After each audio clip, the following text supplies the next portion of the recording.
यह संपादकीय डिक्टेशन दिनांक 11 मार्च 2025 अमर उजाला समाचार पत्र से लिया गया है। यदि यह आपको अच्छा लगे तो लाइक, शेयर और सब्सक्राइब अवश्य करें।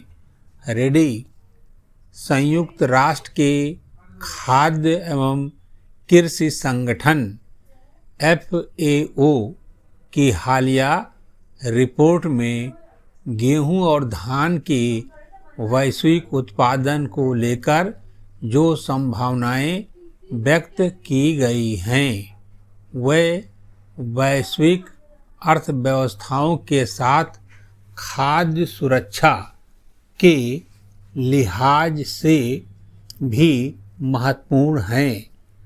ऐसे वक्त में जब एक तरफ भयभीत करने वाले मौसमी बदलाव और वैश्विक युद्धों की वजह से आपूर्ति श्रृंखलाएं बाधित हैं, तो दूसरी तरफ अमेरिका द्वारा पारस्परिक टैरिफ लागू किए जाने की घोषणा से ने भी पूरी दुनिया को अनिश्चय में डाला हुआ है।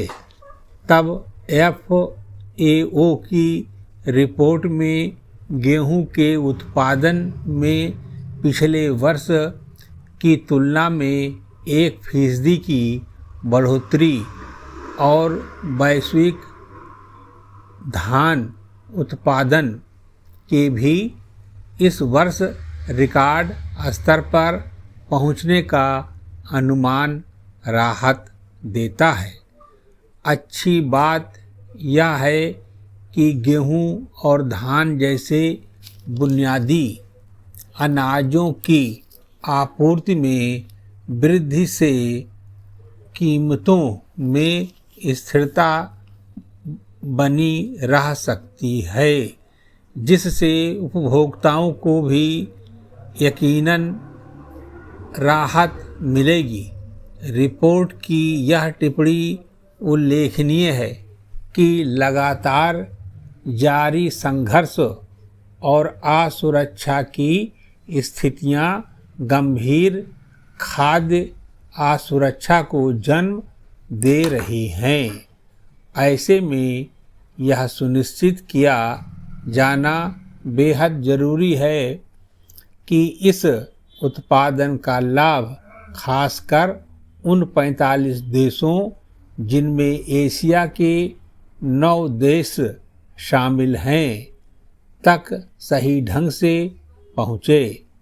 FAO की ताज़ा रिपोर्ट हाल ही में जारी विश्व बैंक व अमेरिका के इहाडो विश्वविद्यालय की उस रिपोर्ट की भी पुष्टि करती है, जिसके अनुसार 1960 के दशक से ही दुनिया भर में कृषि उपज में लगभग समान दर से वृद्धि जारी है।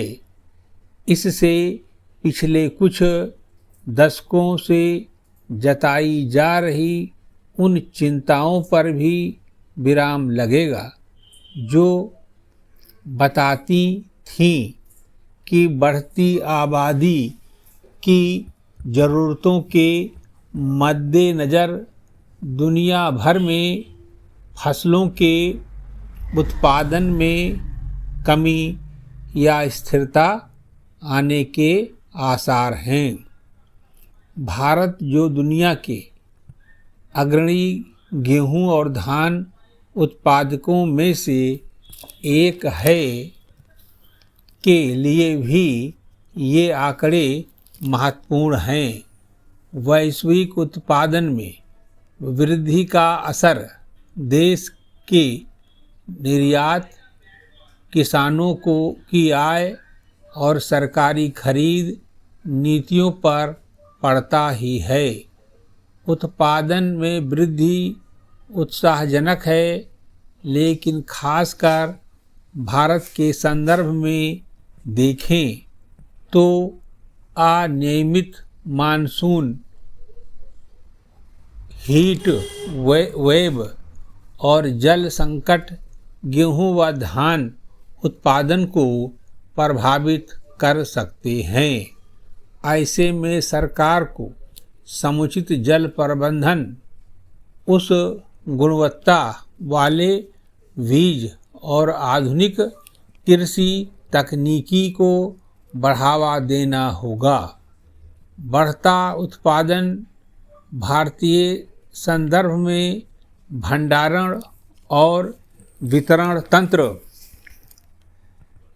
की खामियों पर ध्यान केंद्रित करने की ज़रूरत को भी इंगित करता है, क्योंकि हर साल लाखों टन अनाज व्यवस्थागत खामियों के चलते बर्बाद होता है। लिहाजा FAO की रिपोर्ट में आंकड़ों से बढ़कर एक संदेश है। सरकारों, किसानों व उपभोक्ताओं को मिलकर यह सुनिश्चित करना होगा कि यह प्रचुरता हर थाली में भोजन, कम भूखमरी और भावी पीढ़ियों के लिए सक्षम धरती के रूप में भी दिखे, तभी इसका अस्थायी महत्व होगा। समाप्त।